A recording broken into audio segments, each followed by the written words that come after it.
Docteur!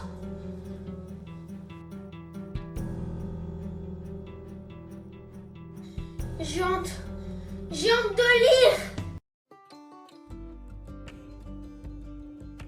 Avoir honte de lire est un syndrome bien particulier et qui touche de nombreux lecteurs.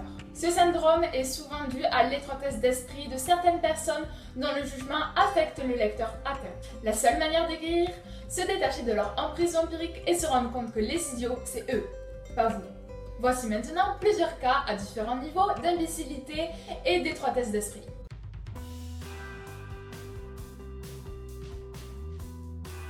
Oui, non mais allez, c'est bon, j'y vais. Bisous.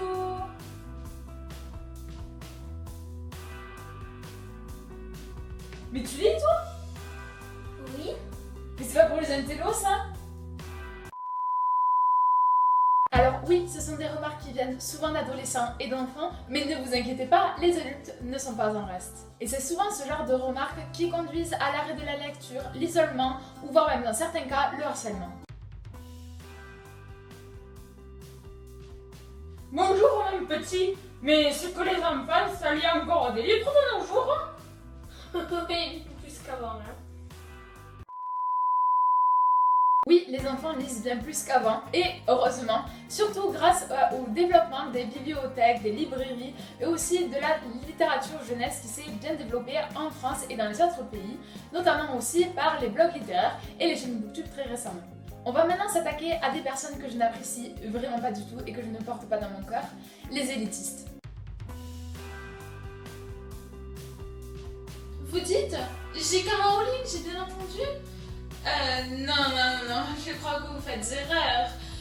Ces petites femmes-là, femmes enceintes à chaque fois qui écrivent des romans et qui se prennent pour des grandes plumes, non, franchement, ce n'est pas vraiment du génie, hein. Si on pourrait appeler ça de la daube plutôt. Non, moi je lis en ce moment un magnifique ouvrage de Victor Hugo. Oui, vous savez, le grand artiste, il a un de ses talents. Sérieusement, pensez-vous que les seules bonnes lectures se limitent à Victor Hugo et toute sa bande? Pour information, la plupart des classiques étaient considérés à leur époque comme impurs, ignobles et des torchons à brûler. Aujourd'hui, les classiques sont considérés comme des chefs-d'œuvre. D'ailleurs, si on suit cette logique, la dystopie, la new romance ou la littérature jeunesse seront bientôt nos futurs classiques.